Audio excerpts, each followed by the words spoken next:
నమస్తే, welcome to V digital news. ముందుగా headlines.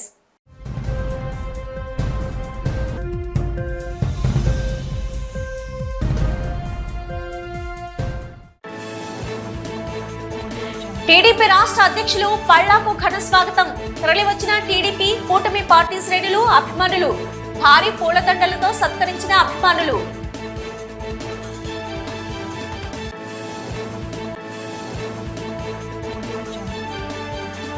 మాజీ మంత్రి గుడివాడ అమర్నాథ్ ఒక అజ్ఞానిగా అభివర్ణించిన టీడీపీ రాష్ట్ర కార్యదర్శి లొడగల కృష్ణ.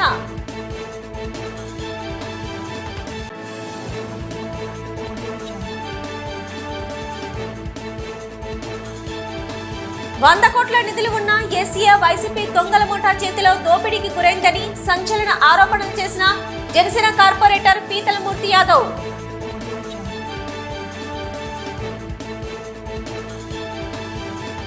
ఘనంగా సింహాచలం అప్పన్న సోదరి పైడితల్లి అమ్మవారి జాతర మహోత్సవం. సాంప్రదాయం ప్రకారం అమ్మవారికి పట్టు వస్త్రాలను, పసుపు కుంకుమలు సమర్పించిన ఆలయ ఈవో శ్రీనివాసమూర్తి. ఉత్తరాంధ్ర జిల్లాల ప్రజల ఆరాధ్య దైవం భక్తకోటి ఇలవేల్పు సింహాచలం శ్రీ వరహాలక్ష్మి నృసింహస్వామి ఆలయంలో స్వామివారి స్వాతి హోమం అంగరంగ వైభవంగా జరిగింది. ఈ మేరకు స్వామివారి స్వాతి హోమంనకు అధిక సంఖ్యలో భక్తులు పాల్గొని స్వామిని దర్శించుకున్నారు. ఒకవైపు సర్వాభరణాలతో గోవిందరాజస్వామి, మరోవైపు శ్రీ సుదర్శన చక్ర పెరుమాళ్లు వేద మంత్రాలతో మృదు మధుర మంగళ వాయిద్యాల నడుమ శాస్త్రోక్తంగా పూజాది కార్యక్రమాలు అధిక సంఖ్యలో భక్తులు పూర్ణాహుతిలో పాల్గొన్నారు. భక్తులకు గోత్ర నామాలతో పూజలు జరిపించి వారికి యజ్ఞ ప్రసాదం సదుపాయం కల్పించారు. యజ్ఞంలో పాల్గొన్న భక్తులంతా సింహాద్రి నాథుడును దర్శించుకొని సేవించుకున్నారు. యజ్ఞం మహాపూర్ణాహుతిలో ఆలయ ఈవో ఎస్ శ్రీనివాసమూర్తి మహాయజ్ఞంలో పాల్గొన్న భక్తులకు ఎక్కడ ఏ విధమైన అసౌకర్యం కలగకుండా ఎప్పటికప్పుడు పర్యవేక్షిస్తూ ఉద్యోగులను అప్రమత్తం చేస్తూ యజ్ఞం ఎంతో ప్రతిష్టాత్మకంగా కనుల విందుగా జరిగేటట్లు భక్తులకు అన్ని సదుపాయాలు కల్పించారు.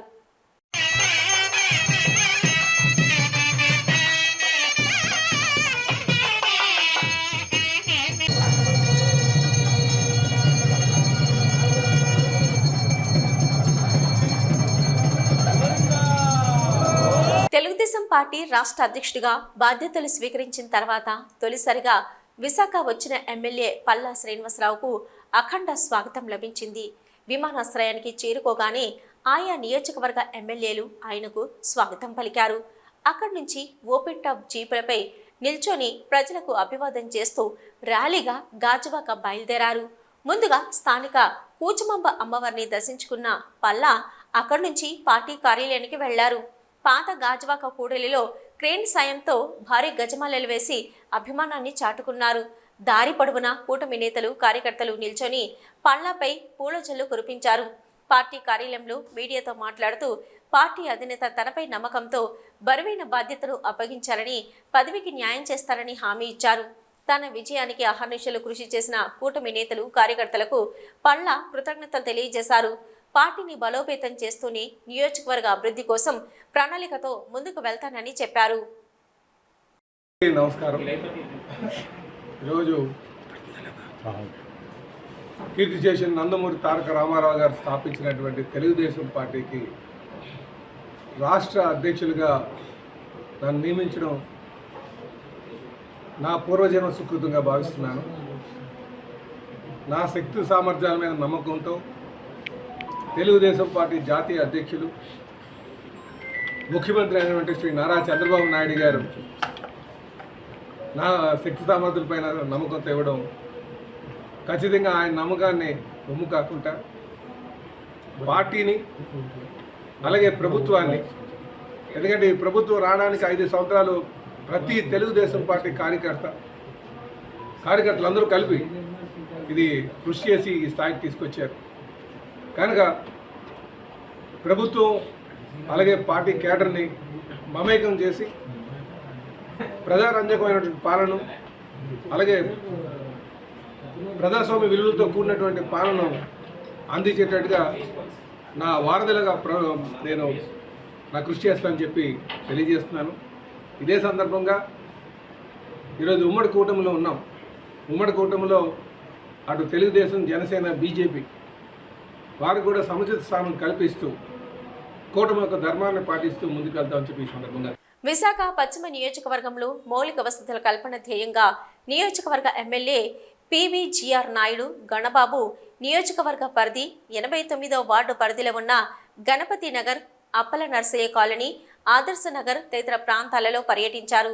గణపతి నగర్లో కాల్వలను పరిశీలించి కాల్వల్లో నీరు నిల్వ లేకుండా చూడాలని, లేకుంటే పరిసర ప్రాంత ప్రజలు అనేక రకాల రుగ్మతలకు లోనయ్యే ప్రమాదం ఉందన్నారు.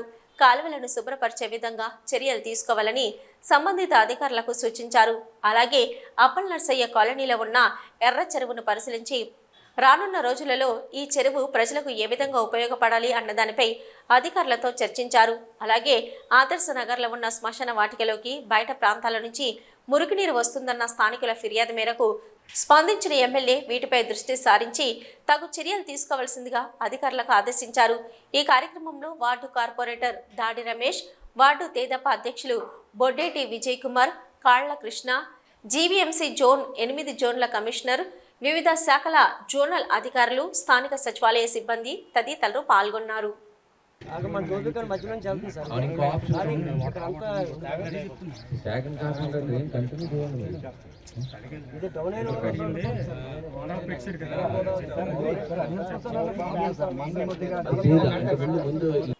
రాజధాని అమరావతికి సంబంధించిన పనులు శరవేగంగా కొనసాగుతున్నాయని టీడీపీ ఏపీ నూతన అధ్యక్షుడు పల్లా శ్రీనివాసరావు అన్నారు. పార్టీ రాష్ట్ర అధ్యక్షులుగా నియమింపబడి నగరానికి విచ్చేశారు. ఈ సందర్భంగా టీడీపీ కార్యాలయంలో ఏర్పాటు చేసిన మీడియా సమావేశంలో మాట్లాడుతూ ఎట్టి పరిస్థితుల్లో స్టీల్ ప్లాంట్ ప్రైవేటీకరణ జరగదన్నారు. దేశంలోనే నెంబర్ 1 ఆర్థిక రాజధానిగా విశాఖను తీర్చిదిద్దుతామన్నారు. వైసీపీ ప్రభుత్వం విశాఖను గంజాయి రాజధానిగా మార్చేసిందని, కానీ తాము ఆర్థిక రాజధానిగా తీర్చిదిద్దుతామన్నారు. రాజకీయ వేధింపుల్లో 3000 మందిపై జగన్ సర్కార్ బైండోవర్ కేసులు, ఎఫ్ఐఆర్లు నమోదు చేసిందని, వారికి 100 రోజుల్లో విముక్తి కలిగిస్తామని హామీ ఇచ్చారు. అన్నా క్యాంటీన్లను ఒక ట్రస్ట్గా మార్చి నిర్విరామంగా కొనసాగేలా చూస్తామన్నారు. రాజధాని నిర్మాణానికి శరవేగంగా పనులు మొదలయ్యాయని, ఏడాదిన్నరలోపు అమరావతికి రూపురేఖలు తెస్తామని తెలిపారు.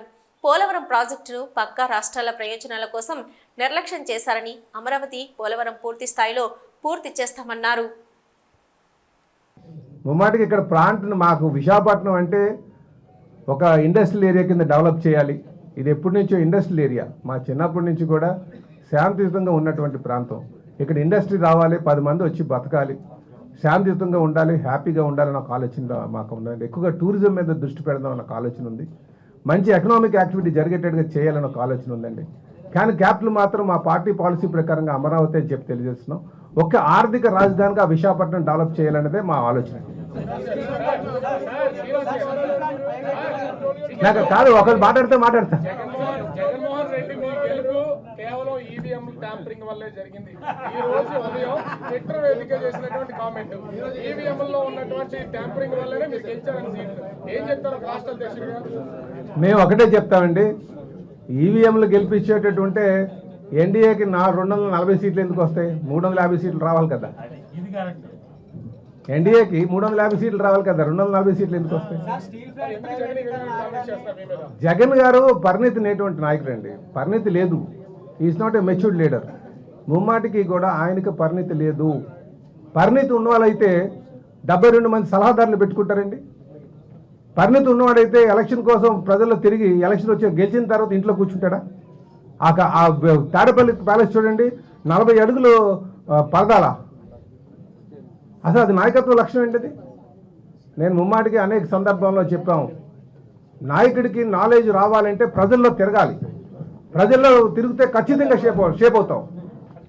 కనుక నాకు తెలిసి ఈ రాష్ట్రానికి ముఖ్యమంత్రిగా గతంలో చేసినటువంటి అందరినీ చూసుకుంటే పరిణితి లేనటువంటి నాయకత్వం ఒక్క జగన్మోహన్ రెడ్డిలోనే చూడొచ్చు అని చెప్పేసి మీకు తెలియజేస్తున్నాను. ఆయనను చూశాను.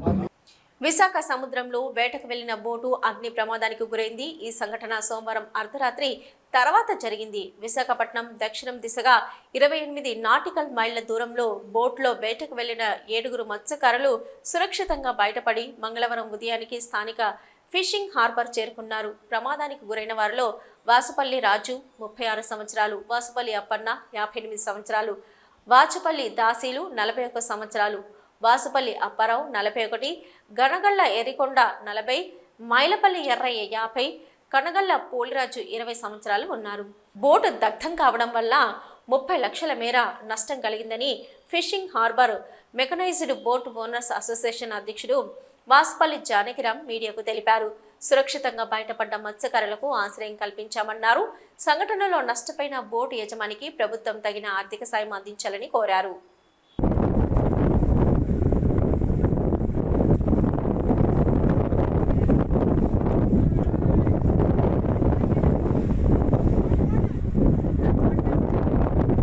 తప్పు చేసిన అధికారులను ఎట్టి పరిస్థితుల్లో విడిచిపెట్టనని నర్సీపట్నం ఎమ్మెల్యే చింతకాయల అయ్యన్న పాత్రుడు హెచ్చరించారు.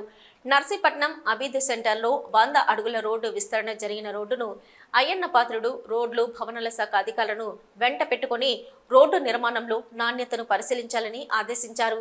అనకాపల్లి జిల్లా నర్సీపట్నం నియోజకవర్గంలో అరిలవ అటవీ ప్రాంతంలో R&B రోడ్డు, మున్సిపాలిటీ R&B రోడ్లను సంబంధిత ఉన్నతాధికారులతో కలిసి పరిశీలించారు. అనంతరం శారదానగర్ రోడ్డు విస్తరణకు సంబంధించి రోడ్లు భవనాల శాఖ అధికారులను వెంటబెట్టుకుని ఆ రోడ్డును కూడా పరిశీలించారు. రోడ్డు నిర్మాణ పనుల్లో నాణ్యతపైన రోడ్లు భవనాల శాఖకు చెందిన ఈ రోడ్డుకు విస్తరణకు మున్సిపాలిటీ నిధులు అక్రమంగా ఖర్చు చేయడం పైన వారం రోజుల్లో నివేదిక ఇవ్వాలని మున్సిపల్ కమిషనర్ను రోడ్డు భవనాల శాఖ అధికారులను ఆదేశించారు. అనంతరం మీడియాతో మాట్లాడారు. R&B రోడ్డుపై మున్సిపాలిటీ డబ్బులతో రోడ్డు వేయడం ఆశ్చర్యంగా ఉందన్నారు. గత ఎమ్మెల్యేకు కనీస అవగాహన లేదని విమర్శించారు. ఈ గారికి కూడా తెలియదు కానీ మొత్తం మీద రాత్రి మీద వేస్తే పగలే లేదు. నేను తిరిగినా ఒక రోజు రాత్రి లైటింగ్లు పెట్టుకుని వేసుకున్నారు రోడ్డు. అంత కరమైటి నజరు ఎలక్షన్లో వచ్చేస్తున్నాయి బాబు పట్టుకుంటే ఓట్ల కోసం రోడ్డు వేశారు. డబ్బు కూడా నేను ఇచ్చింది, ఆడిచ్చింది కాదు. ఇన్ని సంవత్సరాలు పట్టింది. ఇక్కడ జరిగింది నేను ఎందుకు వచ్చానంటే ఎస్సీ గారిని పిలిచానంటే ఈ మొక్క మాత్రం క్వాలిటీ లేదు. అది ఇష్టం వచ్చినట్టు రాత్రి లేకపోతే ఉంటుంది లైటింగ్ పెట్టుకొని. ఇక్కడ బేరం చేసేటప్పుడు నేను R&B మెసేజ్ చేశాను కాబట్టి సార్ ఈ గారు మీరు వినండి, మీకు తెలియకపోతే నేర్చుకోండి. మీకంటే ఎక్కువ తెలియదు కానీ నేను నేర్చుకోండి. బేరం చేసేటప్పుడు 10 టన్నుల రోలర్తో తొక్కాల అంతే అంటారండి. ఇక్కడ తొక్కింది ఏంటంటే 3 టన్నుల రోలర్తో తొక్కించారు. ఈ రోడ్డు బెరమ్సాన్ని 3 టన్నుల రోలరే. అసలు యాక్చువల్గా రికార్డ్ సిస్టమ్స్ ప్రకారంగా 10 టన్నుల రోలర్తో తొక్కాలి. అది స్టాండర్డ్స్, R&B స్టాండర్డ్స్. కానీ ఇది ఏం చేశారంటే ఎమ్మెల్యే గారికి లొంగిపోయో లేదా మంత్రి గారికి లొంగిపోయో లేదా ఆడు రెడ్డి గారు ఎవడో విజయసాయి రెడ్డి మాట నమ్మేసో మొత్తం మీద రాత్రి చేశారు. అయిపోయింది. ఇప్పుడు నేనేం సరే దీని మీద ఎస్సీ గారిని అనిపిస్తే ఎంక్వైరీ చేయమన్నా. ఇప్పుడు వచ్చి క్వాలిటీ కంట్రోల్ కూడా చేయలేదు. క్వాలిటీ కంట్రోల్ కూడా పిలిచాను నేను. అమ్మాయి అబ్బాయి వచ్చారు, వాళ్ళు కూడా టెస్ట్ చేసి ఈ గారికి ఎస్సీ గారికి రిపోర్ట్ ఇవ్వాలా. ఇప్పుడు వాళ్ళు అడిగితే మాకు రిపోర్ట్ రాలేదంటున్నారు. రిపోర్ట్ రాకుండా ఫైనలైజ్ చేయకుండా బిల్లు ఎలాగిస్తారు? బిల్లు ఇవ్వడానికి వీలు లేదు. ఇది ఒరిజినల్ కాంట్రాక్టర్ ఒకడు, పనిచేసినట్టు ఒకడు. ఉత్తరాంధ్ర జిల్లాల్లోని ఆరోగ్య ప్రధాయిని విశాఖ పెద్ద ఆసుపత్రి KGHలో సోమవారం అర్ధరాత్రి అగ్ని ప్రమాదం సంభవించింది. ఇక్కడ CSR బ్లాక్లోని 3వ అంతస్తులో దట్టమైన పొగ అలుముకోవడంతో రోగులు ఉక్కిరిబిక్కిరయ్యారు. వైద్యులు అప్రమత్తమై ICRUలో చికిత్స పొందుతున్న 8 మంది రోగుల్ని సమీప వార్డులోకి తరలించారు. ఈ సంఘటనలో ఎవరికి ఏమీ కాలేదని, ప్రమాదానికి గల కారణాలపై ఆరా తీస్తున్నామని సూపరింటెండెంట్ డాక్టర్ శివానంద పేర్కొన్నారు. సార్ ఏమైంది సార్? అసలు బర్న్ అయింది అంటారు. చిన్న ఫైర్ యాక్సిడెంట్ ఐసీలో అయింది. అది చూసాము. కొద్దిగా పొగలు రాగానే మేము అందరం అప్రమత్తతో మొత్తం అందరూ డాక్టర్లు, staff nurses and all employees they went there and we rescued all the patients. అందరు పేషెంట్స్ని పక్కవాడికి షిఫ్ట్ చేసి అందరికీ మళ్ళీ చక్కగా వెంటిలేటర్స్ కనెక్ట్ చేసి అందరూ సేఫ్గా ఉన్నారు. ప్రస్తుతానికి అంతా బాగానే ఉంది. సో మార్నింగ్కి అది ఏంటి కారణాలు ఇవన్నీ అనేది మేము రేపు మార్నింగ్ మొత్తం కంప్లీట్గా అది అనలైజ్ చేస్తాం. ముందు పేషెంట్లు ఇంపార్టెంట్ కాబట్టి మేము పేషెంట్ల గురించి ఇప్పుడు ఫస్ట్ వాళ్ళ ఆ ప్రాబ్లం నుంచి బయటకు రావడం అనేది మేము అత్యంత ఇంపార్టెంట్గా తీసుకొని పేషెంట్లు అందరూ ఇప్పుడు బాగున్నారు. నేను పర్సనల్గా వచ్చి మొత్తం ఎంటైర్ థింగ్ దగ్గరుండి చూసుకోవడం అనేది జరిగింది. సార్ లోపల చనిపోయి కూడా ఎవరు ఉన్నారు? అది ముందే చనిపోయారు? అది ముందే చనిపోయారు, అది ఇప్పుడు చనిపోలేదండి. దానికి సంబంధం లేదు. ఎన్ని మంది సార్ చికిత్స తీసుకుంటున్నారు లోపలైతే? ఇప్పుడు టోటల్ 8 ఉన్నారు. 8 మెంబర్స్ సార్ ఉన్నారు, అందరూ బాగున్నారు. సార్ వార్డు పేరు సార్? మాజీ మంత్రి గుడివాడ అమర్నాథ్ ఒక అజ్ఞాని అని టీడీపీ రాష్ట్ర కార్యదర్శి లొడగల కృష్ణ అన్నారు. జిల్లా తెలుగుదేశం పార్టీ కార్యాలయంలో ఏర్పాటు చేసిన మీడియా సమావేశంలో ఆయన మాట్లాడుతూ ఎన్నికల్లో ప్రజలు అద్భుతమైన తీర్పు ఇచ్చారని, మంత్రిగా అమర్నాథ్ 3 ఏళ్లు అవగాహన రాహిత్యంతో ఏమి మాట్లాడారో ప్రజలు గమనించాలన్నారు. అతనిని ఒక అజ్ఞానిగా అభివర్ణించారు. తన మంత్రిత్వ శాఖను పట్టించుకోకుండా అనకాపల్లి మైనింగ్ మాఫియాకు నాయకుడు అయ్యారని దుయ్యబట్టారు. బడుగు బలహీన వర్గాల నుంచి విసనపేట భూములను దోచుకున్నారని ఆరోపించారు. రాష్ట్రానికి 13 లక్షల కోట్ల పెట్టుబడులు వచ్చాయని అబద్ధాలు చెప్పి మోసం చేశాడన్నారు. ఋషికొండపై నిర్మించిన భవనాలను ఎలా ఉపయోగించాలో ఉచిత సలహాలిస్తున్నారని ఎద్దేవా చేశారు. అమర్ అక్రమంగా చేసిన అమ్మోనియం నైట్రేట్ సప్లైపై సిబిఐ దర్యాప్తు చేయాలని డిమాండ్ చేశారు. ఆయన యొక్క అవగాహన రాహిత్యం ఎంత ఉందో ప్రజలు గమనించారు. ఆయన్ని ఈ రాష్ట్రంలో రోల్ మోడల్గా తీసుకోవాలి అవినీతికి. అందుకే ఈ రాష్ట్రంలో అత్యంత హీనంగా ఓడిపోయిన వ్యక్తి గుడివాడ అమర్. ఎంత అవినీతి పరుడని ప్రజలు నమ్మారో ఈ రాష్ట్రంలో అత్యధికమైన మెజారిటీ తీసుకున్న వ్యక్తి పల్లా శ్రీని గారు. దానికి ముఖ్య కారణం ఈ యొక్క గుడివాడ అమరే. ఈ అమర్ అతను చేస్తున్న ఐటీ మినిస్ట్రీని పక్కన పెట్టి ఏదైతే అనకాపల్లికి సంబంధించిన అసెంబ్లీ నియోజకవర్గం ఉన్నాడో అవినీతిమయం, గనుల్లో అవినీతి, ఏదైనా ఒక మైనింగ్లో లారీ బయలుదేరాలంటే అమర్కి కప్పం కట్టవలసిందే. అంత నీచాతి నీచుడు ఎవడని ఉన్నాడంటే గుడివాడ అమర్. విస్సనపేట భూమిని అందరికీ తెలుసు. దళితుల దగ్గర నుంచి దౌర్జన్యంగా బలవంతంగా సంతకాలు పెట్టించుకొని 100 కోట్ల రూపాయలు ఆర్జించిన వ్యక్తి 420 గుడివాడ అమర్. అలాగే ఆర్ఈఎస్లో సుమారుగా 100 కోట్ల రూపాయల ఉద్యోగాల్లో కుటుంబ సభ్యులు కూడా ఇన్వాల్వ్ అయ్యి దోచుకున్న కుటుంబం ఏదైనా ఉంటే గుడివాడ కుటుంబం. దోచుకోవడం తప్ప ఏమీ తెలియని వ్యక్తి. ఒక పక్కన 13 లక్షల కోట్ల రూపాయలు అగ్రిమెంట్లు వచ్చాయి, ఇన్వెస్ట్మెంట్లు వచ్చాయి అన్నాడు. ఒక్క రూపాయి ఇన్వెస్ట్మెంట్ చూడలే. అలాంటి గుడివాడ అమర్ ఈరోజు ఋషికొండ కోసం ఏ రకంగా మీతో మాట్లాడుతున్నాడు, ఈ రకంగా ప్రజలకి. ఆంధ్ర క్రికెట్ అసోసియేషన్లో అక్రమాలపై సమగ్ర విచారణ జరపాలని ఏపీ ప్రభుత్వాన్ని జనసేన కార్పొరేటర్ పీతల మూర్తి యాదవ్ డిమాండ్ చేశారు. విశాఖ పౌర గ్రంథాలయంలో ఏర్పాటు చేసిన మీడియా సమావేశంలో ఆయన మాట్లాడుతూ 100 కోట్ల నిధులు ఉన్న ఏసీఏ వైసీపీ దొంగల ముఠా చేతిలో దోపిడీకి గురైందని సంచలన ఆరోపణలు చేశారు. ఢిల్లీ లిక్కర్ స్కామ్లో ఉన్న శరత్ చంద్రారెడ్డి ఏసీఏకు అధ్యక్షుడు అయ్యారని చెప్పారు. జైలుకు వెళ్లిన రోహిత్ రెడ్డి వైస్ ప్రెసిడెంట్ అయ్యారన్నారు. వైసీపీ నేత విజయసాయిరెడ్డి బినామీ గోపీనాథ్ రెడ్డి కార్యదర్శి అయ్యారని చెప్పారు. ఈ ముగ్గురికి క్రికెట్ చరిత్ర లేదన్నారు. వైసీపీ నేత చివరెడ్డి భాస్కర్ రెడ్డి తెర వెనుక పథకం ప్రకారం ఆంధ్ర క్రికెట్ అసోసియేషన్లో ఈ ముగ్గురు ఏసీఏలో చేర్చారని చెప్పుకొచ్చారు. ఆడదాం ఆంధ్రాలో గత వైసీపీ ప్రభుత్వం అవినీతికి పాల్పడిందని ఆరోపించారు. ఆంధ్ర ప్రీమియర్ లీగ్ పేరుతో కోట్ల రూపాయలు దోచిపెట్టారని దుయ్యబట్టారు. ప్రెసిడెంట్గా, వైస్ ప్రెసిడెంట్గా, కోశాధికారిగా, అలాగే జిల్లాల్లో అసోసియేషన్లు ఎక్కడైతే ఉన్నాయో వాళ్ళందరూ కూడా వైసీపీ నాయకులు వాళ్ళ యొక్క అసోసియేషన్ సభ్యులుగా పూర్తి స్థాయిలో అక్కడ చేరిపోయి ఆంధ్ర క్రికెట్ అసోసియేషన్ని కబ్జా చేశారు. సాక్షాత్తు 2023లోనే 100 కోట్ల రూపాయలు ఆంధ్ర క్రికెట్ అసోసియేషన్ నిధుల్ని కాజేసి దుర్వినియోగం చేశారనేటువంటిది హైకోర్టులో వాద్యాలు ఉన్నాయి.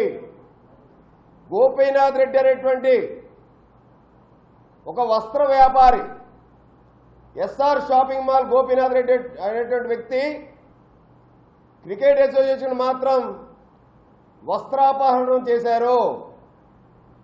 జిల్లా అసోసియేషన్లో కానీ క్రికెట్తో కానీ సంబంధం లేకుండా అక్రమంగా ఆంధ్ర క్రికెట్ అసోసియేషన్ని ఈ వ్యక్తులు కబ్జా చేశారు.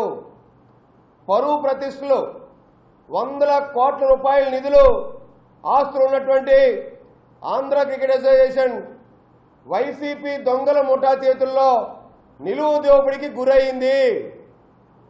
ఆంధ్ర క్రికెట్ అసోసియేషన్లో 100 కోట్ల పైగా నిధులుండడం, పైగా ప్రతి ఏటా బీసీసీఐ నుంచి కోట్లాది రూపాయలు నిధులు రావడం ఈ కబ్జాదారుల పాలిట వరంగా మారింది.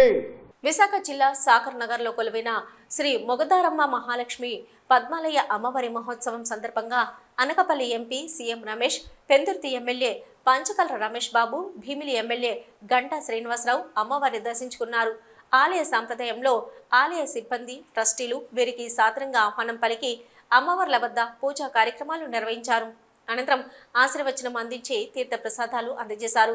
ఈ కార్యక్రమంలో పలువురు కూటమి పార్టీల కార్యకర్తలు పాల్గొన్నారు. సూరపునేని లక్ష్మీ ప్రసన్న గారు ఆలయం చాలా రోజుల నుంచి దర్శించుకోవాలనుకున్నాం. ఆ రోజు ఓపెనింగ్ అప్పుడే రావాలనుకున్నాం. ఎలక్షన్స్ వల్ల రాలేకపోయాము. ఈరోజు ఆ భాగ్యం ఈరోజు కలిగింది. నిజంగా సమాజంలో ఇటువంటి వాళ్ళు అరుదు. ఎందుకంటే ఇంత అద్భుతంగా, చాలా డీటెయిల్గా, చాలా స్పిరిచువల్గా, అసలు అన్ని కోణాల్లో ఆలోచన చేసి దాదాపు 12 సంవత్సరాలు ఈ ఆలయం నిర్మించారంటే వారి పట్టుదలకి, వారి భక్తికి నిజంగా వారికి ధన్యవాదాలు తెలపాలి. సమాజంలో ఇటువంటి వ్యక్తులు ఉండాలి. అప్పుడే హిందూ ధర్మం కాపాడబడుతుంది. హిందూ ధర్మాన్ని ప్రపంచ దృష్టికి తీసుకొచ్చడానికి ఇలాంటి టెంపుల్స్ ఆయన అన్నీ వదులుకొని ఇక్కడే ఉండి ఈ టెంపుల్స్ చేశారంటే చాలా డీటెయిల్గా, అంటే దాంట్లో 12 సంవత్సరాలు కాదు, దాంట్లో ఎంతో ఆలోచన చేసి ఎంతో సమయం పెడితే కానీ ఇట్లాంటి రాదు. నిజంగా కూడా ఆ అమ్మవారు ఇప్పుడు కొత్తగా వచ్చిన ప్రభుత్వాన్ని ఆశీర్వదించి మంచి ఆంధ్రప్రదేశ్కి మంచి జరగాలని చెప్పేసి కోరుకుంటున్నాను. సింహాచలం శ్రీ శ్రీ వరహాలక్ష్మి నరసింహస్వామి వారి దేవస్థానం, అప్పన్న స్వామివారి కొండ దిగువన ఉపాలయాలు ఉన్న శ్రీ శ్రీ పాడితల్లి అమ్మవారి జాతర సందర్భంగా స్వామివారి సహోదరి శ్రీ శ్రీ శ్రీ పాడితల్లి అమ్మవారికి ఆలయ ఈవో శ్రీనివాసమూర్తి దంపతులు సాంప్రదాయం ప్రకారం అమ్మవారికి పట్టు వస్త్రాలను, పసుపు కుంకాలు సమర్పించారు. అమ్మవారికి ప్రత్యేక పూజలు జరిపించారు. ఆలయంలో ఏర్పాటు చేసిన క్యూలైన్లు పరిశీలించారు. భక్తులకు నిరంతరం అమ్మవారి ప్రసాదాలను అందే విధంగా చర్యలు తీసుకున్నారు. సాయంకాలం జాతర సమయంలో వినోదం కొరకు సాంస్కృతిక కార్యక్రమాలను ఏర్పాటు చేసినట్లుగా తెలిపారు.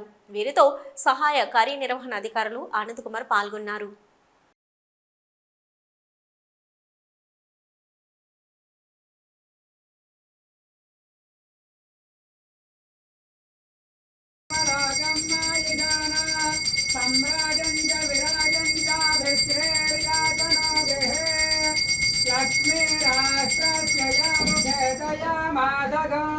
వి డిజిటల్ న్యూస్ ముగించే ముందు హెడ్లైన్స్ మరొకసారి.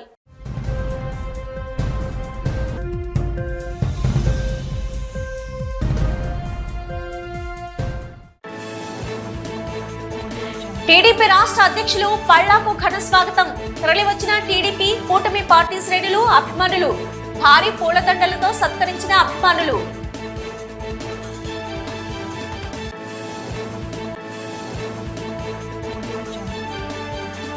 మాజీ మంత్రి గుడివాడ అమర్నాథ్ ఒక అజ్ఞానిగా అభివర్ణించిన టీడీపీ రాష్ట్ర కార్యదర్శి లొడగల కృష్ణ.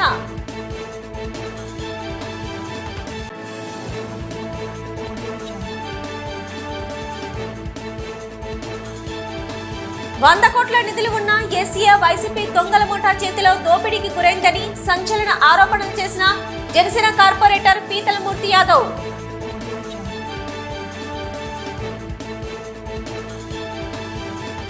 ఘనంగా సింహాచలం అప్పన్న సోదరి పైడితల్లి అమ్మవారి జాతర మహోత్సవం. సాంప్రదాయం ప్రకారం అమ్మవారికి పట్టు వస్త్రాలను, పసుపు కుంకుమలు సమర్పించిన ఆలయ ఈవో శ్రీనివాసమూర్తి. ఇవి ఇప్పటివరకున్న వి డిజిటల్ న్యూస్. నమస్తే.